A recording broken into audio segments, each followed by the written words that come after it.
నమస్తే. కంట్రీ న్యూస్తో మీ మణిబాబు.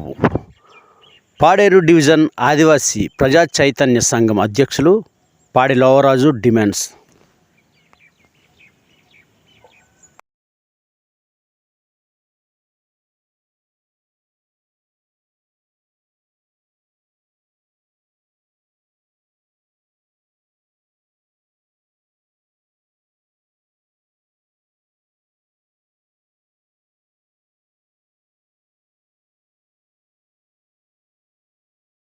లోవరాజు, తోటలూరు గ్రామం, కొయ్యూరు మండలం, అల్లూరు సీతారామరాజు జిల్లా.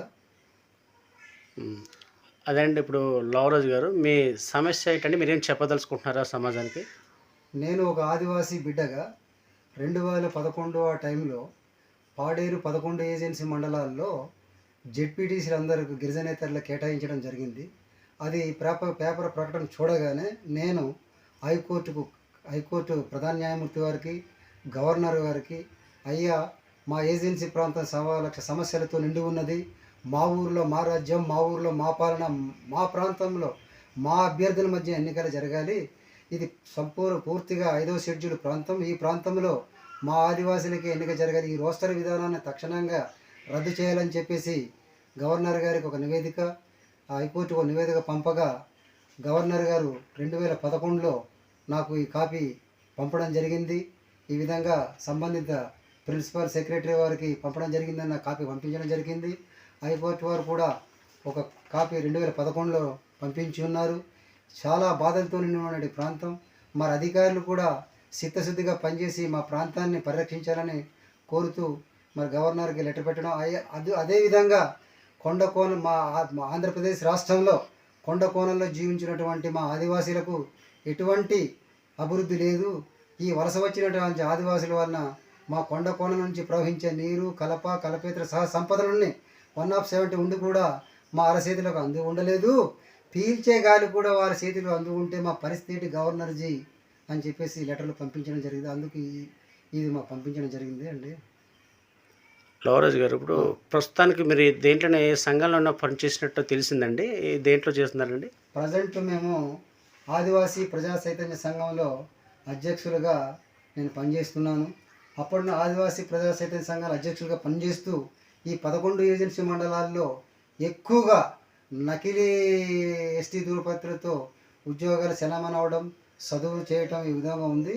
దానికి ఈ సంఘాన్ని స్థాపించడం జరిగింది. అందుకు అన్ని మండలాల నుండి కూడా మేము కేసులు వేయడం జరిగింది. ఒక్క బోగస్ సర్టిఫికేట్లకి కాక అక్రమ నిర్మాణాలు, భూ కబ్జాల మీద కూడా మేము సంబంధిత ఎస్టీసీ గారికి మేము లెటర్ పంపడం జరిగింది.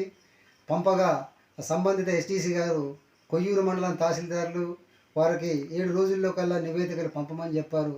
వాళ్ళు ఇప్పటికి ఇంకా ఎల్టీఆర్ కేసులు బుక్ చేయడానికి ఇప్పటికీ ఎల్టీఆర్ కేసులకు సంబంధించి స్పెషల్ డిప్యూటీ కలెక్టర్ గారు కొయ్యూరు మండలంలో నివేదికలు కూడా పంపడం కూడా లేదు. ఇది చాలా బాధాకరమైన సమస్య. మా కోసం నియమితమైనటువంటి అధికారులు వాళ్ళ యొక్క కర్తవ్యాన్ని విస్మరించి ఇప్పటికి కూడా ఒక్క కేసు కూడా కొయ్యూరు మండలంలో ఎల్టీఆర్ కేసులు బుక్ అవ్వలేదంటే వీళ్ళు జీతాలు తీసుకుంటున్నారు కానీ మాకు పనిచేయటం లేదు. ఇటువంటి అధికారులు ఉంటే అంటే లేకపోతే అంట అని చెప్పేసి మేము అంటున్నాం. అందుకు ఈ 2021లో కూడా మేము సమాచారం కూడా కోరినాం. దానికి కూడా స్పందన లేదంటే వీళ్ళు ఉద్యోగాలు చేయడం కూడా అనవసరమే. మా కోసం నియమితమైనటువంటి మా ప్రత్యేకించి ఇది కేవలం ఏ కారణంతో వీళ్ళు అశ్రద్ధ చేస్తున్నారో తెలియదు కానీ గవర్నమెంట్ దీని మీద ప్రత్యేకమైన శ్రద్ధ తీసుకొని 1975లో నియమితమైన ప్రత్యేక డిప్యూటీ కలెక్టర్ వారు మరి పాడేరులోనే కాకుండా ఈ 11 ఏజెన్సీ మండలాల్లో ఎక్కడైతే అక్రమ నిర్మాణాలు జరుగుతున్నాయో, భూ కబ్జాలు సుమోటోగా కేసులు బుక్ చేసి ఇమీడియట్లీగా సంపూర్ణ ఆదివాసీ ప్రాంతంలో ఉన్న భూములన్నీ ప్రభుత్వ ఆధీనం తీసుకొని ఆయా గ్రామ పంచాయతీలో నిరుపేద ఆదివాసీలకు భూములు పంచాలని మీరు ఎంక్వైరీ చేయండి. ఆదివాసీలకు భూములు కూడా లేవు. వలస వచ్చిన ఆదివాసులే ప్రత్యేక భూభాగంలో ఉన్నట్టు 5వ షెడ్యూల్లో వారు ఆక్రమించి ఉన్నారు. అటువంటి అన్ని కూడా సుమోటోగా కేసులే అని చెప్పేసి స్పెషల్ డిప్యూటీ కలెక్టర్ వారు కూడా నేను ఒక ఆదివాసీ అధ్యక్షుడిగా నేను కోరుతూ ఉన్నాను. అంటే ఇప్పుడు ఆదివాసీ అధ్యక్షులు మీరు ప్రజెంట్ రన్ అవుతున్నారు.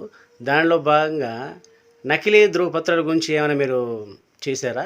ఆల్రెడీ నకిలీ ధృవపత్రాల మీద కూడా మేము కేసులు వేసాము.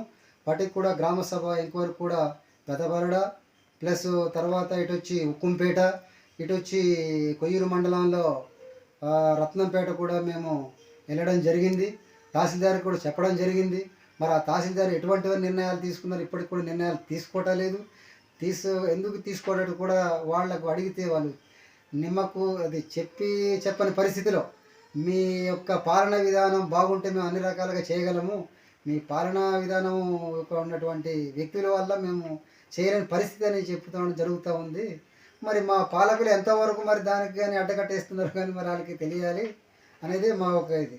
మరి ఖచ్చితంగా మరి కేసులు వేసినప్పుడు ఏదో ఒకటి తొలగించాలి కదా. ఈ నకిలీ ధృవపత్రాల గురించి మన జిల్లాలో మీరు ఇప్పటికి ఎన్ని కేసులు టేకప్ చేసి ఉంటారండి?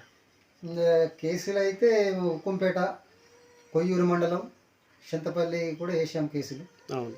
మరి ఎంతవరకు ఎండింగ్ అయింది అనేది మేము దాని మీద ఎంక్వైరీ కూడా మేము ఇంకా ఆర్టీఐ కూడా వేసాం. ఎస్టీ ఆంధ్రప్రదేశ్ రాష్ట్ర ఎస్టీ కమిషన్ చైర్మన్ గారికి ప్రత్యేక ఉప కలెక్టర్ గారు యథావిధిగా పనిచేయాలని చెప్పేసి మేము లేఖ కూడా పెట్టడం జరిగిందండి. దానికి ఆల్రెడీ ఉన్న సిబ్బంది మొత్తం పూర్తి టైంలో పనిచేయాలని చెప్పేసి పెట్టడం జరిగింది.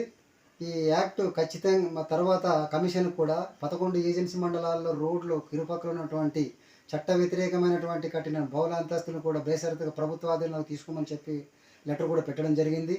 దానికి సంబంధిత కమిషన్ వారు ఏ నిర్ణయాలు తీసుకున్నారో అది ఖచ్చితంగా నిర్ణయాలు తీసుకోవాలి. అలాగే 107 తర్వాత ఈ నకిలీ సర్టిఫికేట్ల మీద పెట్టినట్టు కేసులు అధికారుల దృష్టికి వెళ్ళి తక్షణమే వాటిపై తగు చర్యలు తీసుకొని తక్షణ చర్యలు తీసుకోవాల్సిందిగా నేను ఆదివాసీ ప్రజా చైతన్య అధ్యక్షులుగా కోరుతున్నాను.